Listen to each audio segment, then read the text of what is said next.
Excellent, excellent. So everybody can hear.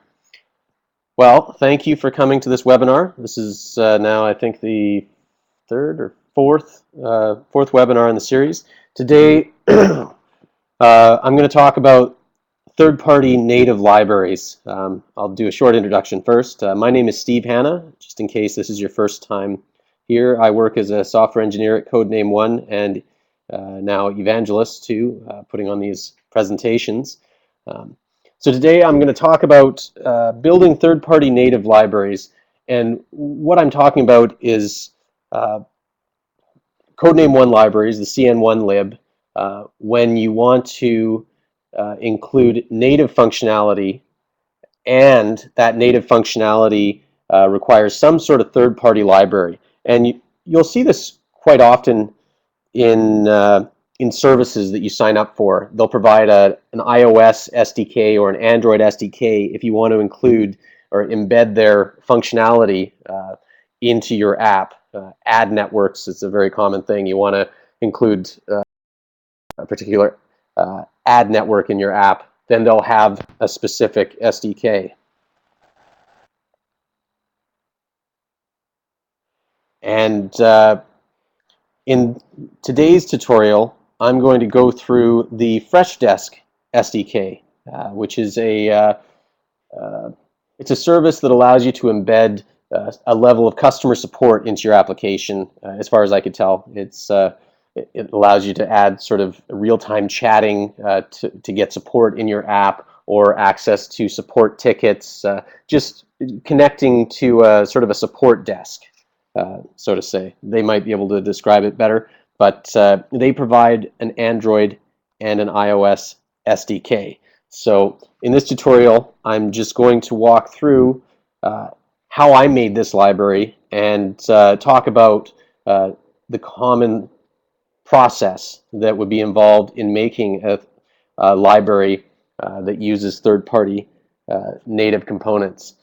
So the general process that I always follow is I'll start out by reviewing the SDKs for the different platforms of the service. So FreshDesk has a developer. Actually, before I move on, I also want to say that we do have a chat area as part of this webinar, and in the past it's been fairly active. I encourage you to post any questions as I go along, and Chen is here. He is going to be able to answer any questions that you might have, and he may interrupt me as I go along, but it won't be a distraction to me. I won't be watching the chat box particularly, but Chen will, and feel free to discuss and chat throughout the presentation. That's part of the benefits of this format in the webinar, is we want to encourage community interaction. We're all Codename One developers here, or we're interested in it, and let's turn this into a community event. Try to make it as close to like being in a real room as possible. So feel free. So back to the presentation, now that I've got those underway. So I review the SDKs. They've got an Android SDK and an iOS SDK, and I try to get a picture of what's going on. Using the information I gather from looking at their native APIs, I design a public API for my library that I intend for developers to use when they're accessing my library. And this is going to probably look similar to the FreshDesk native SDK, but since we're designing for cross-platform, it'll work on both iOS and Android. It may be a little bit different also. Once I've designed my public API, I'll implement the public API and native interfaces. Now, Codename One provides a fantastic solution for interacting with the native code. And this is it's similar to JNI, but easier to use and better. So all of the interaction with the native layer being the actual native Android code, or the native iOS code, which would be in Objective-C. All of the interaction with that happens through a native interface that, oh, please reduce the size of the web links. He doesn't, I'd rather, okay. I didn't realize that the web links show up. Do you see, is that better? Does that make any difference?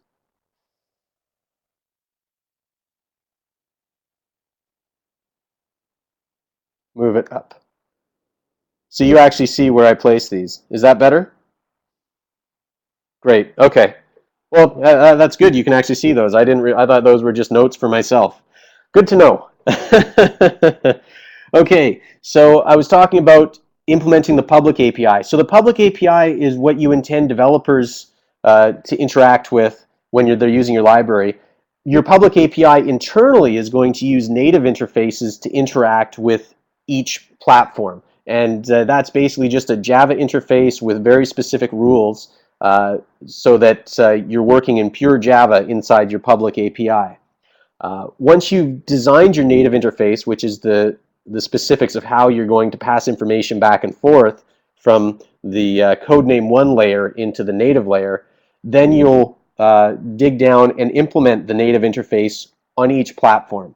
So on Android, the native interface is still going to be in Java, except you've got access to the full Android library, and you've got access to the Codename One library. So it's a space where you're actually working in an Android environment. In iOS, it's more pronounced, the difference, because you're going to be working in Objective-C for implementing the native code. And hopefully the native code is going to be minimal. Hopefully it's just going to be a thin wrapper around the native SDK. We'll show some examples later on. Once you've implemented your native interface, you have to, because we're working with something that has a third-party SDK, we know that we're dealing with something that has dependencies. So we need to bundle our dependencies into our library so that when the library or your app is built, it's got everything it needs. So this in Android might mean including some Android jar files or Android project files. On iOS, it might mean including some headers, including some bundle files, including some .a code archives or static libraries. And then finally, once we've got all of the dependencies in there, we add build hints that might be necessary to make it work. On Android, you might have to specify that some things are added to the Android manifest file, like permissions or activities or services. On iOS, you might need to specify some additional core frameworks that are necessary, or some build flags that the compiler needs to add in order to build the library successfully. And finally, once you've done all that, then you would just package it up as a cn1 lib file, and then other developers can just include it in their lib directory, and they'll be able to use this library seamlessly. They won't have to worry about any native stuff. They'll be working 100% in your public API that you've designed, of course, beautifully. So that's the process that the playbook I usually use when developing a third-party library. So the first step that I mentioned was reviewing the SDKs. So for the FreshDesk SDKs, I went into their developer guide, and I looked through the Android API, and I looked through the iOS API, and I'm trying to answer two questions. One question, the first question is, what should my public API look like? As I'm looking at the iOS and Android SDK, I'll try to see what are the similarities, what are the differences, what do I have to make my API look like in order to make this work. Other things I might notice is maybe I'll look at the Android API docs and it's just way too big and it's beyond the scope of what I want to port. In which case, I've got to start looking at selectively at what functionality do I want to implement, and what would my API, what wrapper do I need to just focus on what I need. So in the FreshDesk case, we'll see that it's a good candidate to just port the whole thing because it's a very simple API. The second part that I'm looking for is I want to read their integration instructions, which are usually written for native developers. They'll show you on the iOS side, how to include their SDK in an Xcode project, or on the Android side, they'll show you how to include their SDK in an Eclipse project or an Android Studio project, or in Ant.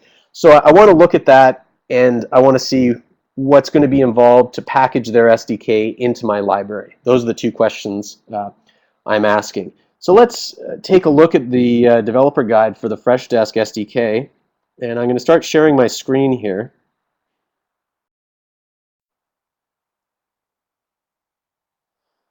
Okay, can everybody?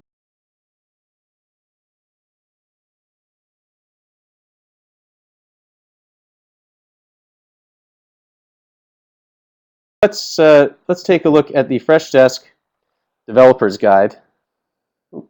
Link, browse to, and here we are. So their developers guide shows they've got Android, they've got iOS, they've got an integration guide, they've got their API docs for both. So I start out by, well, I'll look at their API docs for, I usually start with Android because it's Java, and if it's fairly simple, I can actually copy a lot of the API because it'll be very similar in Codename One. So in looking at this, they've got very few classes, and most of it is, all the functionality is actually centered in this one Moby help class. So you can see it's got a few functions here. They're all static functions. Most of them take primitive values. There's some that take some Android-specific things. And so I see that. I'll compare it to the iOS API docs, and they've got a similar Moby help class. And the naming conventions are a little bit different, but after I compared these two, it looked like all the functionality was the same. So this looked like a good candidate to try to just port the whole library into Codename One. And for that, I was going to base it very closely on the Android API docs. Okay. Stop sharing. And let's go back to the slides. Okay. Okay. Well, that's a picture of their SDK and integration guide. Oh yes, the second part I wanted to look at there, I forgot, was their instructions, but we'll look at that in a moment. Okay, let's take a look at the architecture. I've described what the architecture is going to look like, but this is the rough architecture for the FreshDesk SDK, and most native libraries will follow this format. So I'm going to design the public API to be very close to the Android API. I've got the main Moby help class, and I'm going to create my own within the Codename One space.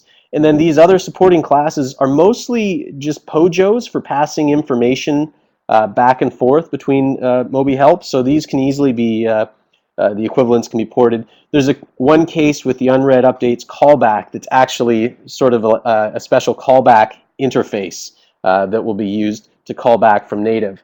All of the interaction from the public API to the native layer happens in a native interface that I'm going to create. And the native interface will more or less include a method for each method in my native API, with some exceptions that we'll look at in a moment. Native interfaces have a limitation that allows you to more easily port things, and that is that parameters and return types can only be primitive types, arrays of primitive types, or strings. So primitive types are like ints, bytes, longs, this sort of thing, and arrays thereof, and strings, of course. And this makes it so that every native platform should have an equivalent on their side. But it also makes it challenging in some points when you need to pass full objects through, and I'll talk about how you can deal with those cases in a moment. Now, this Moby help native callback class, this is in cases where the native code has to call back into Codename One space, which happens quite often in libraries. Maybe there's an OS event that triggers something that needs to call an event on the Codename One side. In this case, there's a method that's asynchronous. So when it finishes, it will call the callback that's passed through, and that's, in cases like this, I'll generally create a static method to sort of wrap that I'll call from the native side. And of course, this little box here represents the native Android code. So I've got my native implementation there that's also written in Java but in Android space, and I'll embed any of the FreshDesk SDK that's part of it. One thing I should have mentioned at the beginning, when I was putting this presentation together, and if you've reviewed some of the links, I originally intended to cover both the Android and the iOS side of things, but in doing a run through, I discovered that there's just not enough time.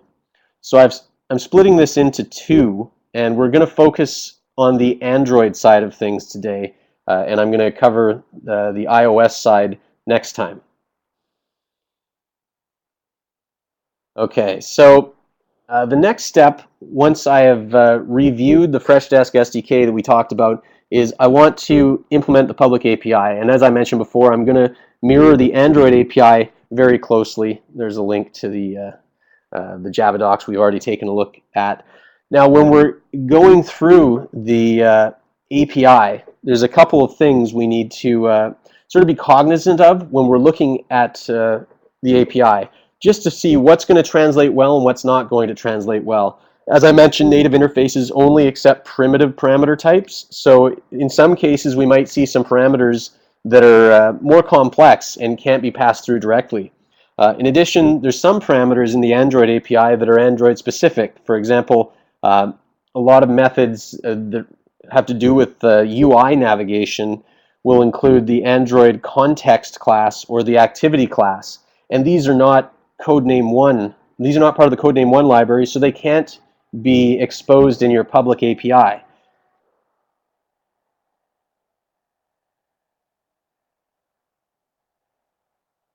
And so when we see a non-primitive parameter, there's no reason to freak out. That's why we have a public API.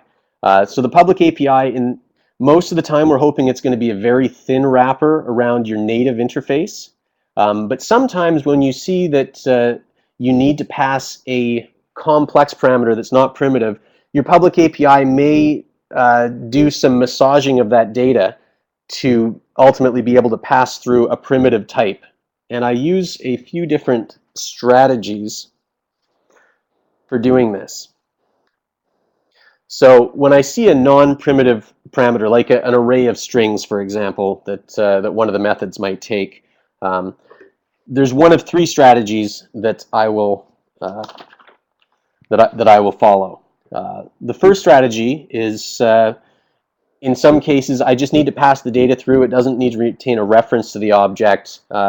And so I'll encode the parameter as a string or a byte array that can easily be parsed on the native side. For example, maybe I can encode the parameter as a JSON object or XML in just a string, and then parse it on the native side, and then rebuild the parameter on the native side using the native classes. Or I might do a similar thing using a byte array if it's a binary structure. I just want it to be able to be easily parsed on the native side, and that'll allow me to pipe it through the parameter as a string or byte array, which are both supported.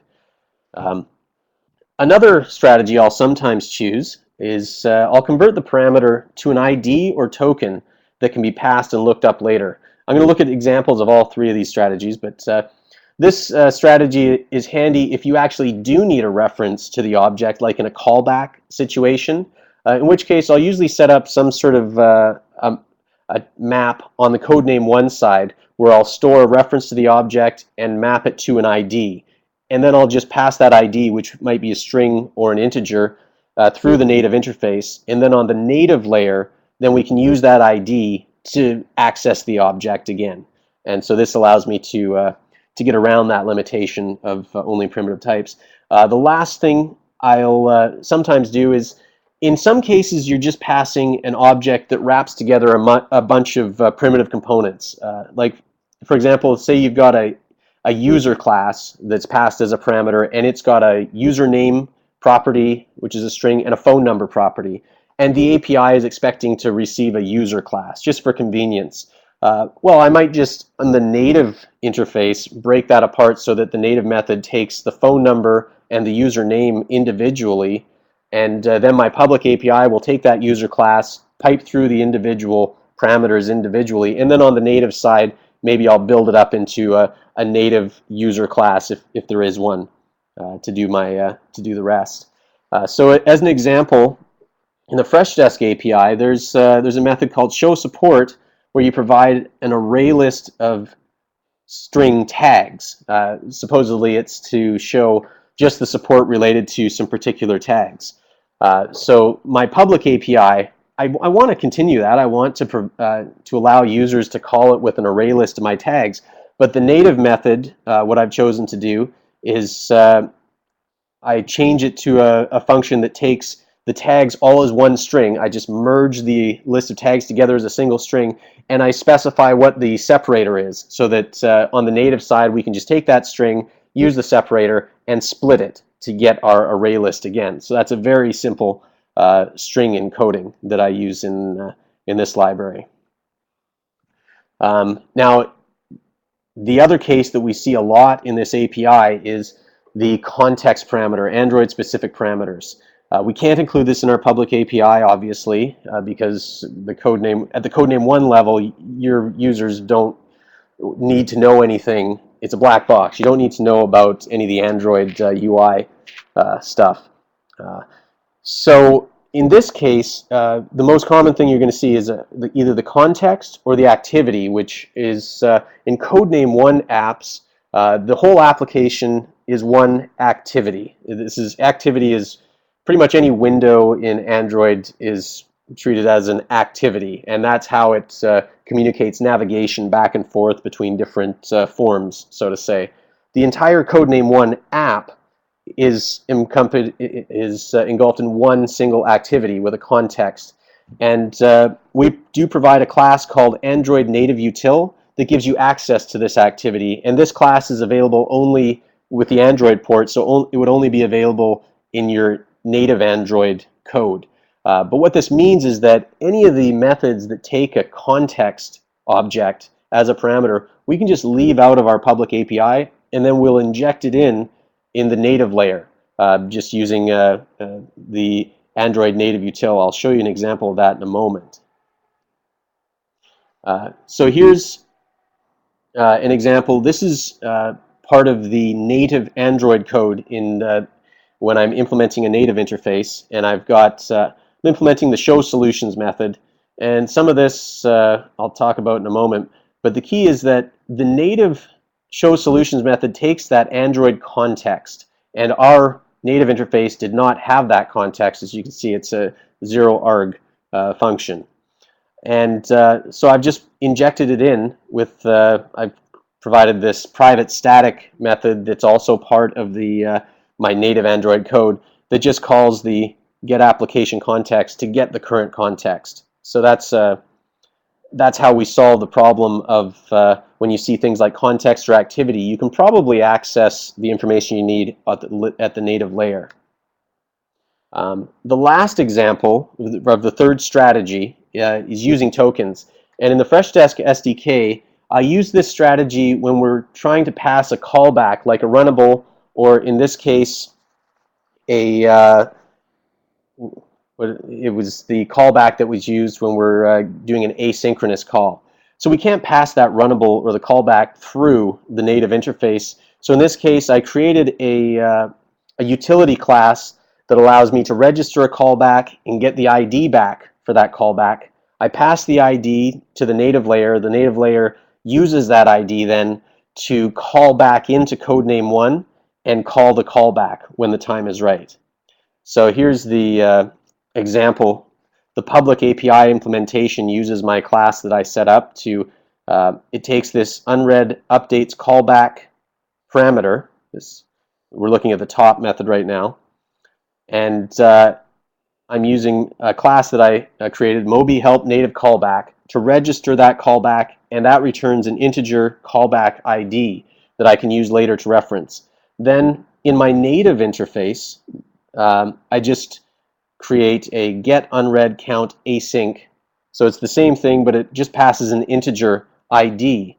And then when I'm implementing the native interface on the Android side, I take that callback ID and I Ultimately, this is some threading stuff that I'll talk about in a moment. I'm running it on the UI thread of Android, and then I'm calling the Android native SDK version of the same function that takes the context and then creates its own native callback that I wrap.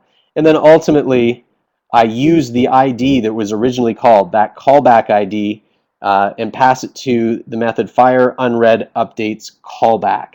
And that allows me to use the ID to ultimately call that callback again. We'll go through the source of that in a moment. I'm actually going to implement this very quickly.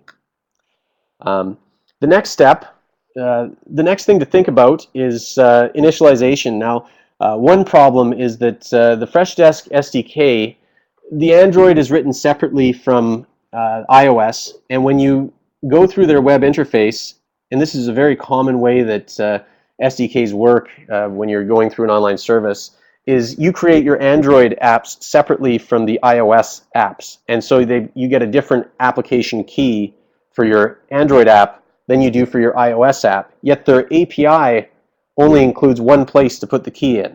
And they'd have some sort of init method where you pass this information. So a simple solution for us is our public API is going to have separate initializers for iOS and Android. And when you're running on Android, the init iOS method will just do nothing. And when you're running on iOS, the init Android method will do nothing.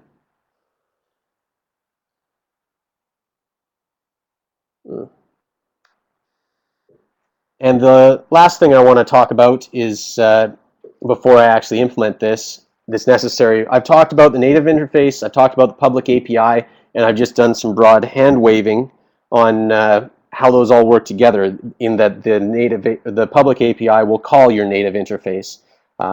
But the glue between it, I'm going to store an instance of the native interface as a member of the public API class, and I'm going to use the native lookup class that's provided in Codename One to initialize sort of a native peer, and then every method of the public API will just be a thin wrapper around the corresponding native interface method. Here's an example. Here's a snippet of the initialization methods that I create in my public API.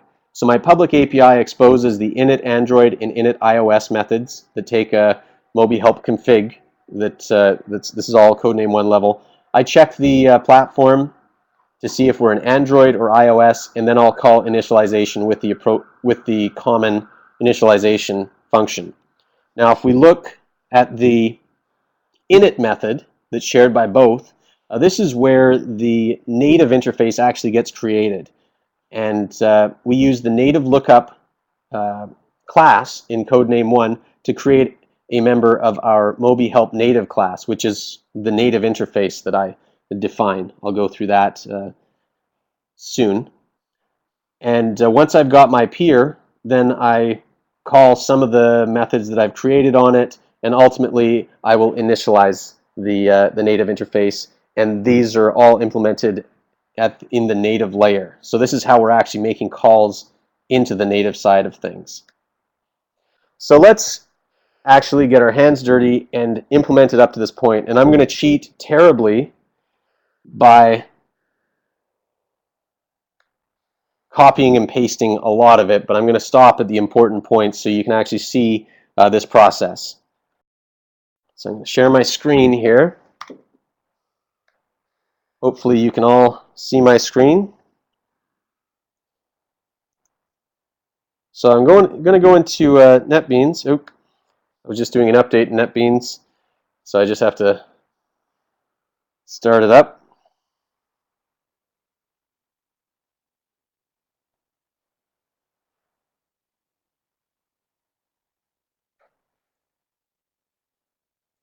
And once it opens up, I'm going to create a project that I'm going to work. So I've got the finished project here, and I'm going to use that shamelessly to copy code, but we'll see the process as it goes along. So Codename One FreshDesk. So I'll go to File, New Project, and I'm going to do a Codename One project. Ultimately, I want to distribute it as a Codename One library, but for the initial development, I find it easier to just work in a regular project so that I can run it as an app and test it. And then I'm going to port it to a library afterwards. And I'll do scene 1, FreshDesk demo 2.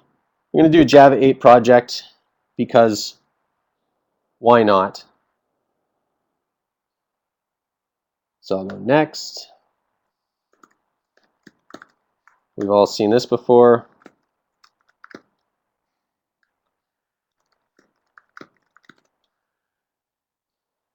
Business theme, Hello World manual, it can just be any project.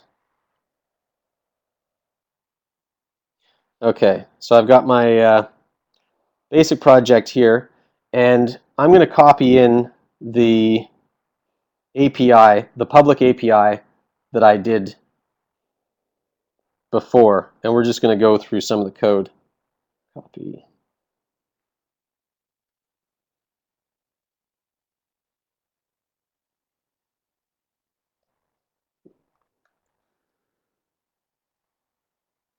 Okay, so we've seen the, I talked about the Moby Help class. This is the central class. Let's take a look at some of this code. It's just a bunch of static methods, and some key points here. I'm keeping a reference to the native class.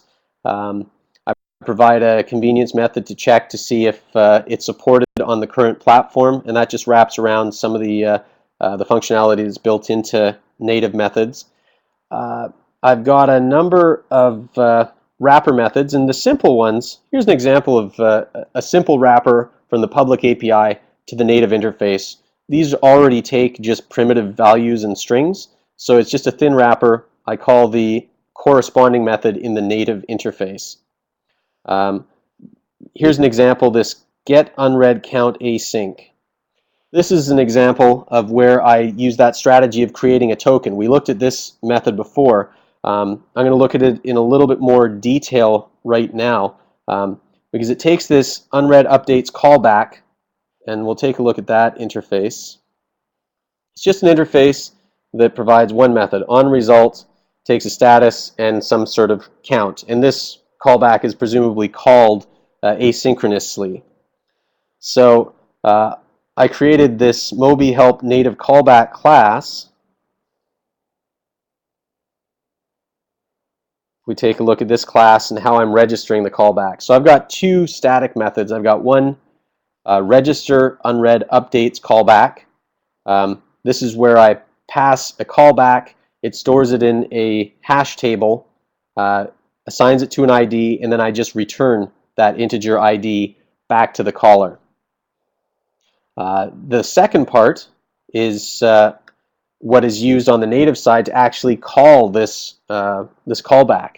And so I've wrapped it in this static method fire unread updates callback. I pass that ID that was passed earlier, and then I also pass the parameters that ultimately need to be passed to the onResult method. So this is intended to be called from native code, so there's a good chance it might be called on a different thread than the event dispatch thread. And it's a convention in Codename One that any event callback should be called on the event dispatch thread unless you got a really good reason, and then you need a lot of documentation to let people know this. Otherwise, it can end up with people unexpectedly running things off the EDT, and it just creates headaches. And that's why I wrap this in a call serially method to make sure it's running on the EDT. I obtain the, before doing that, I use the callback ID to get the callback from the hash map that I originally stored it in. And then on the EDT, I get the corresponding status from an enum, and then I just call the onResult method. So this wraps up that functionality so that it sort of skirts around the limitation of passing only primitive values. There's the init we've looked at. Most of these things, show solutions, show support. Okay. Now, the second thing I'm going to show you now is the native interface itself. Okay, so here's the native interface, and all it takes to build a native interface is I create a new interface, give it a name, and it has to extend the native interface. So this is just a marker interface. It's Codename One System Native Interface, and this allows Codename One to say, aha, this is not just a regular interface, it's special, and the build server does some special things to create the bindings when it sees this. So I've separated the native interface into two types of methods. I've prefixed a bunch of them with config underscore, and these are all things to do with setting up the configuration, the Moby config stuff on the native side.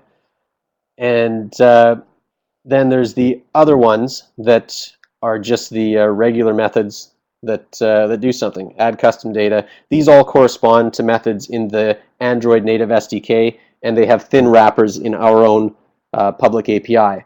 One thing you'll notice that I talked about before, the solution for the passing of the array of strings. I pass the tags and then the separator separately. So this is the native interface that that we use. Now, once you've built the native interface, I've got my full public API here and the native interface. The next step you would do, because we haven't done anything native yet, is we have to generate native stubs. And for this, I'm going to right-click or control-click on the Moby Help native interface that I've created and choose the Generate Native Access option. And what this is doing is it is generating, okay, native interface is generated, see the native directory in the project. So I'm going to switch over to the Files tab here, and that's the old one. It's just a dummy project. Here's my new project.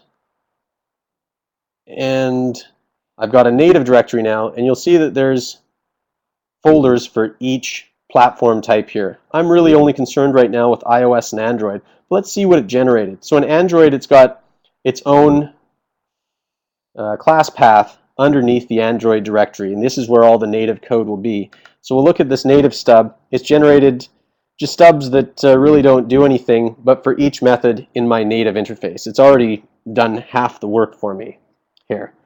In iOS, which we're going to spend more time on later, you'll see that it has included a .h file. Hopefully this activating doesn't take very long.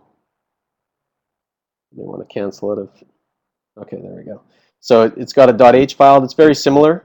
It's an Objective-C class that provides corresponding methods, and then the implementation is where that is implemented.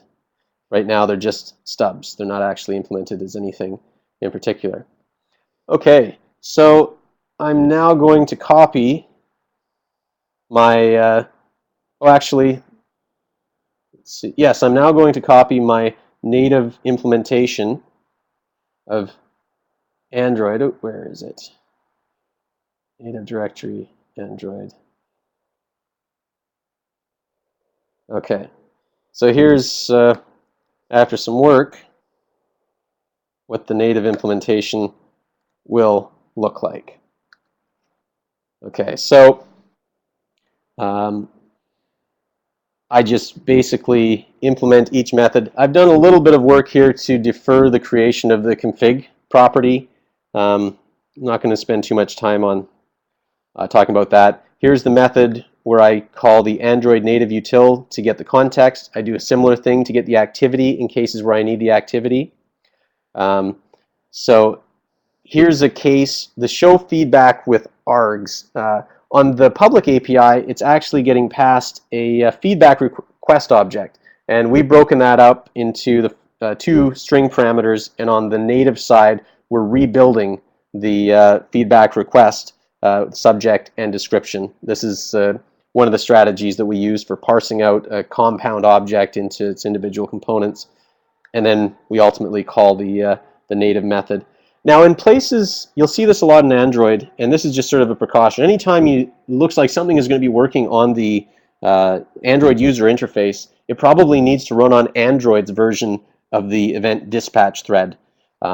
And the activity class includes this method called run on UI thread that is very similar or analogous to the Codename One display a call serially method. And you pass it a runnable, and then that causes whatever's in the runnable to run on the Android UI thread. It'll be asynchronously, so it's going to run at some time in the future. And this just ensures that if it's interacting with the user interface, that it's on the correct thread. So it's just a safety precaution here to wrap any of my UI stuff inside a call like that. And we already looked at this implementation actually. This is the callback into Codename One code because it's an asynchronous method. And I'm not sure if there's anything else interesting. This class is up there. Oh, one other thing that we had to change was all native interfaces will have a variation on this is supported method. And this is separate from the public API. This is part of Codename One's native interface protocol, if you will. And this allows us to say whether a platform supports it. So on the original stubs that are generated, this is going to return false. And that allows us to safely check, does the platform support this? And if not, we can do something else. And in fact, we're doing that in the code that's using this. But in this case, because we're implementing it, we will return true. So this is now up to speed. We've got the public API implemented, and we've got the Android private API implemented. You'll notice there's a bunch of red lines here. That's just because I don't have the Android SDK added to my class path right now, so it's missing these things. I'm not going to worry about that because the stuff that's inside the native Android directory is built on the build server. So you're actually passing just the source code as part of the bundle, and it doesn't actually compile before then. And it will have all the Android libraries there. So you don't have to worry about these red lines at the moment. I'll talk about some troubleshooting and debugging in a moment. But let's get back to the presentation here. Okay.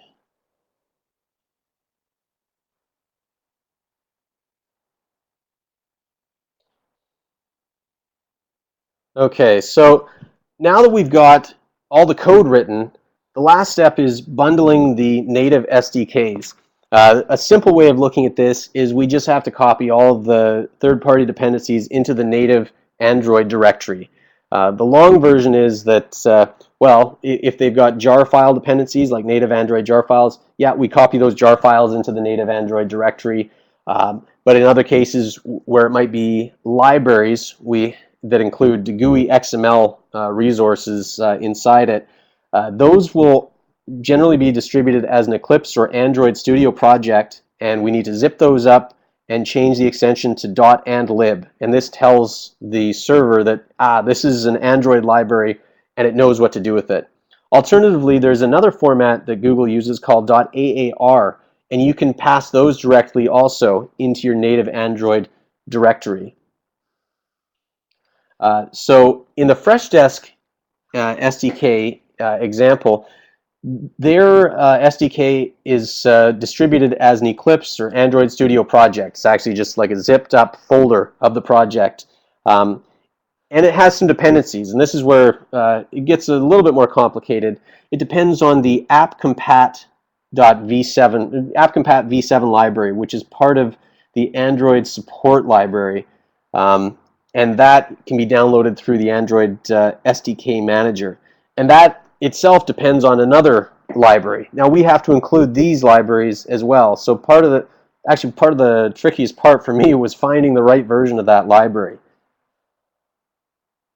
So when it's all said and done, this is what my native Android directory will look like. I'll have the appcompat v7.aar because that's how I retrieved it.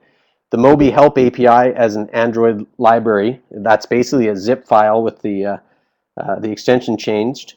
The support library is actually, support v4 is actually distributed as a jar, so I just embed the jar file. So this is a perfect example of all three different types of resources you might have to include in your native library.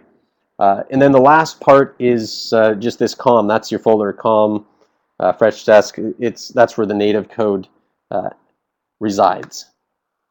Okay, the last step is once we've got our native SDKs there, we have to put in our build hints. And we need to inject the necessary items into the, sometimes into the Android manifest.xml. And usually the SDK docs will tell you what needs to go in there. There might be some extra permissions you need to add. Android X, oh, there's a typo here. It's Android.x permissions, not permissios. And you also may need to specify ProGuard rules. ProGuard is something that is used for the release Android builds to strip out classes that don't need to be there, to first obfuscate the code, and also to trim down the final binary size. And so libraries often come with a list of rules to pass to ProGuard to say that, hey, even though this class isn't explicitly referenced, it's got to be there. So we may need to use that Android.ProGuard keep build hint to include those in. So let's go back and take a look at the hands-on of adding these libraries. Okay, let's stop sharing, share my screen. Okay, there we go. So let's go back into the integration guide just so you can see the type of thing you're probably going to be looking at. So there are instructions here, which I'm roughly following. The first part of the instructions are all about signing up on their service and using their web interface to create the SDK, get your initialization code and your application keys. So that's all incorporated into our API. Then it's got the, we'll download our latest SDK, and if you're building from Eclipse, you use these instructions. If you're using ProGuard, you use these, etc. So I'm going to download this SDK.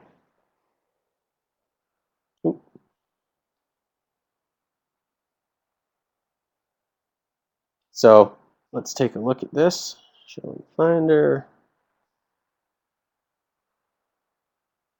And once it's opened up, so this is an Eclipse, basically an Eclipse project. And take a look at some of their instructions of what we need. So first of all, we know what we have to do with this project. We need to change the extension to .andlib, and that's good. But the second thing that makes it a little bit more complicated is, where is the instruction here on, okay, I'll use and it talks about some of the references. So it shows that it has to reference this appcompat v7 library. So we need to find this appcompat v7, and if we look at, let's take a look, the project properties that it's talking about, just so we can see where that reference is. Didn't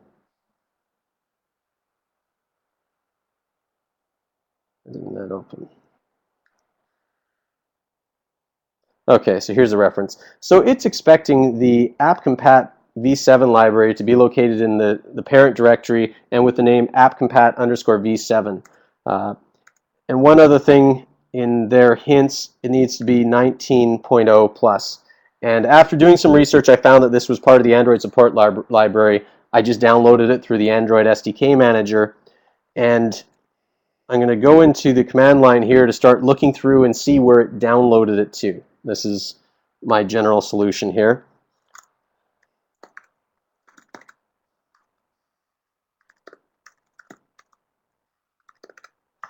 Okay, so my Android SDK is located in this folder, and the Android SDK will, or for Eclipse, will have one folder for Eclipse and one for SDK, and it's inside extras. I know this may seem like I'm just, where is this coming from?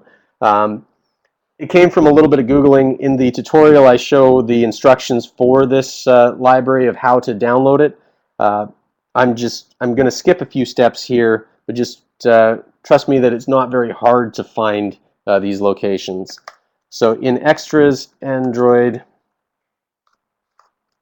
and I found it easiest because if I go right into support, where the library actually is, support, actually I don't even have it there, v7, this will give you the latest version. But if I want any particular version, The Maven repository is easier to negotiate, and there's, here I'll show you this path. So this is in my Android SDK, SDK extras Android, and M2 repository is where all the Maven stuff is. So I can just sort of go in there into support, and this has got all the different Android support library packages, and the one I'm interested in is AppCompat v7, and if I go in there, it's got all the different versions that Maven has. I can go into 19.1.0, which looks like it's 19 plus, and we'll look inside this directory, and there's two files of interest here. One is the .aar file, and I mentioned before that you can just drop a .aar file directly in your native Android directory, and the build server will know what to do with it. The second thing is the POM file, because I need to know if there's any dependencies of this library, and the .pom is sort of the Maven file that shows the dependencies. So this is a Maven XML file, but it may have a dependency section, and it will show you if it has a dependency, and indeed it has a dependency on the support v4 library, which is also in the Android support package. So let's start out by copying appcompat, the AAR file, into our project. So our project is located at is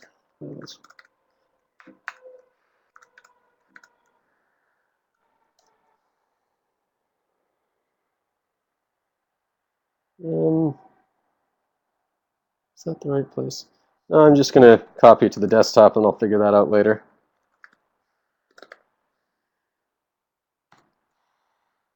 Okay, and now let's look for that app support v4, which is just up a couple directories, and we can see the support-v4. And it's got the same set of versions there. We want a matching version. And inside here, beautiful, this one is a jar file, so we can just incorporate it as a jar file. Let's take a look at the .pom file. Let's see.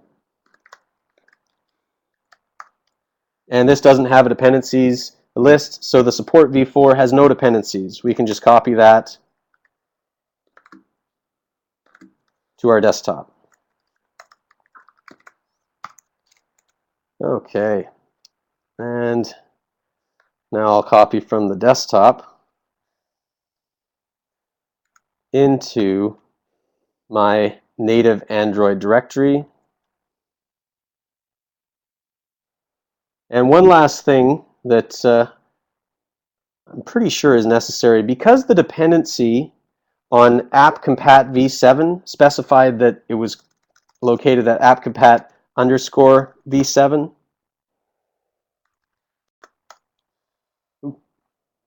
Don't need to include that. I want to rename it to exactly that so that my dependency works there. Oh, and I still haven't copied. Okay, the Moby Help SDK Android.zip. I'm going to change this to andlib, and I'm going to copy this into my native Android directory. Oop. Oh, for goodness sakes. OS X kept that .zip extension, so let's tools,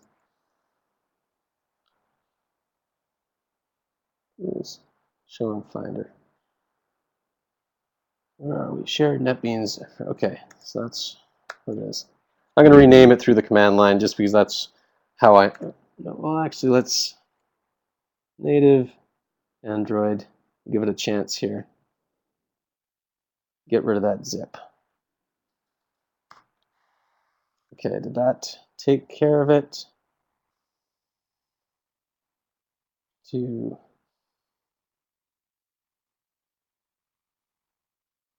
okay, I think it's probably just not updated. So that's a bit of an annoyance. Let's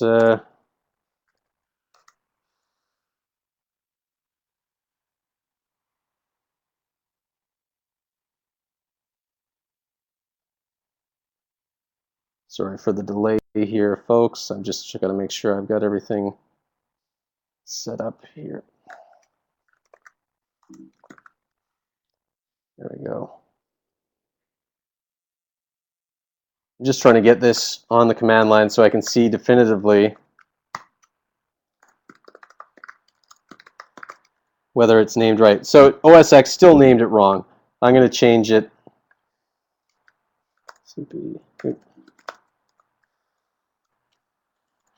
Okay, so this now should be what we need. The last part that we talked about was the build hints, and for that, there's two things that I need to worry about, and that is the manifest injections and the ProGuard. So let's look at the manifest injections first. So inside the project directory, downloads, Android, it's got its own Android manifest.xml file. And it's got a bunch of permissions that are required, and it's got a bunch of things inside this application system. So for the permissions, we'll just copy these into the build hints. So I'll go into my project, go to Properties, and Android X Permissions build hint. And these are all listed under Properties Help. You can see what these are by clicking that. And I'll just paste it right into there. And the last one is Android X Application. And for that, that's anything you need to add to this application tag. And there's a bunch of activities listed here, and services and receivers. So just copy those directly in. So these are those two. The last thing I need to do is for release builds, I need to tell ProGuard what to keep. And they've got some instructions in their integration docs for using ProGuard. We got to add these. But in addition to adding these, I also want to look at their own inside the project SDK. It's got a ProGuard.txt. So it's got its own rules. So I'm going to add these rules together.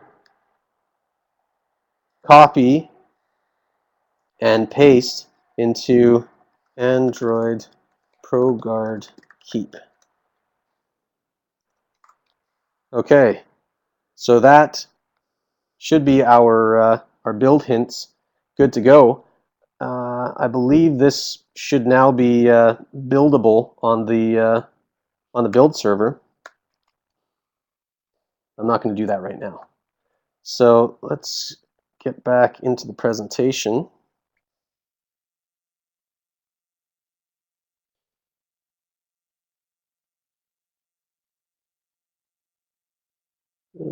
Stop sharing.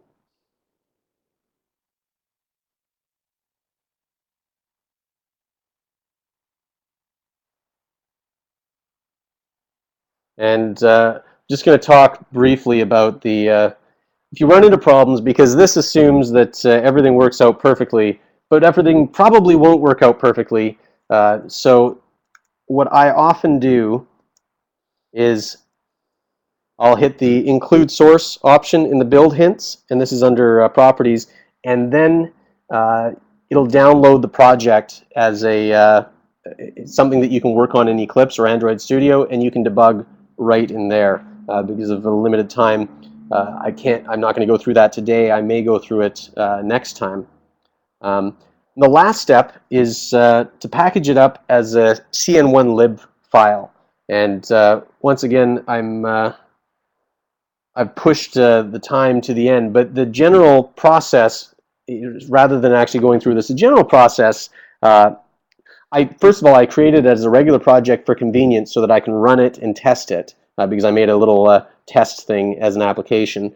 But when it's all done, it's better to package up as a cn1 lib so other developers can just include it inside the lib directory of their own application projects. And the process is generally create a new Codename One library project, copy all the Java files from the original project to the library project, then copy the native directory, the full thing, into the library project, and copy any of the relevant build hints from the Codename One settings properties into the library project's Codename One library appended.properties. And this makes it so that the resulting library can just be embedded in any project. And so I was going to do a hands-on CN1 lib, but I think I'm going to save that for next time when we look at the iOS side of the native interface. So this project is fully available on GitHub. You've got the web links there. You can check it out. The CN1 lib can be downloaded, and you can try it out on your Android device.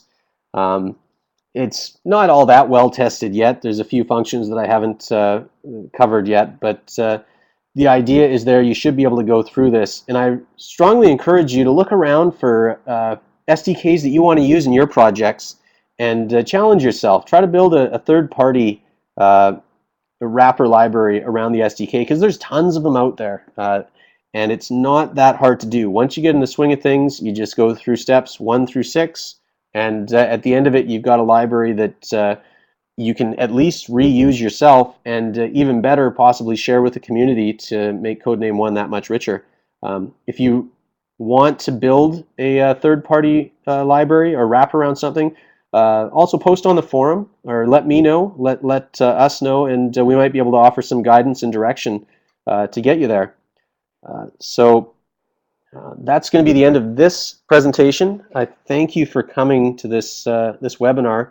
I'll open the floor for a little while through the chat for questions. And I'll try to answer some questions right now.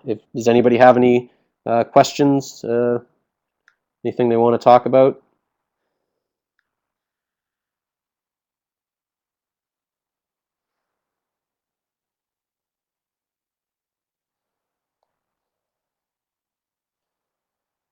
You're welcome, Ken.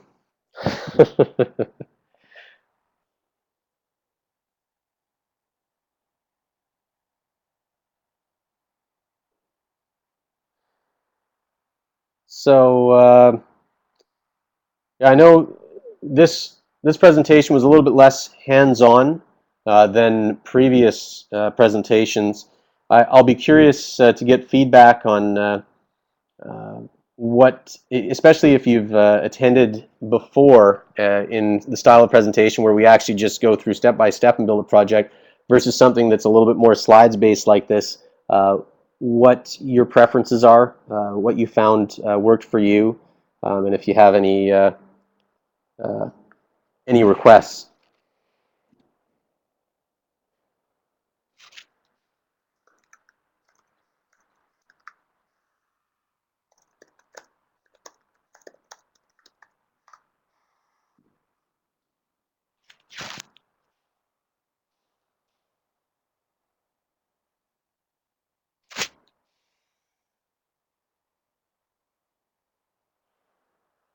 Okay, well, if there's no questions, I'll continue to hang around here. If you want to post questions in the chat, or you want to chat here, the room is going to be here, and I'll stick around for a little while in case you just want to chat or ask questions or just talk Codename One in general.